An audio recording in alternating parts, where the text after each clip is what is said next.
আমাদের রাস্তা পারাপার এই পর্বে আমি দাঁড়িয়ে আছি দেওয়ানহাট মোড়ে, যেখানে আমরা দেখতে পাচ্ছি যে আমরা কীভাবে রাস্তা পার হই।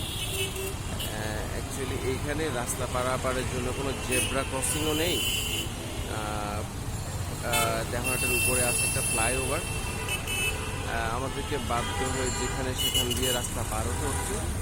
এ ব্যাপারে আমরাও সচেতন নই, আমাদের কোনো লোকও সচেতন নয়, আমাদের পারাপারের কোনো ব্যবস্থাও নেই। তাই আমরা যেখানে সেখানে যত্রতত্র করে রাস্তা পার হচ্ছি, এতে সবারই অসুবিধার সৃষ্টি হচ্ছে। চেষ্টা করি আমরা নিজেরা সচেতন হতে। ধন্যবাদ।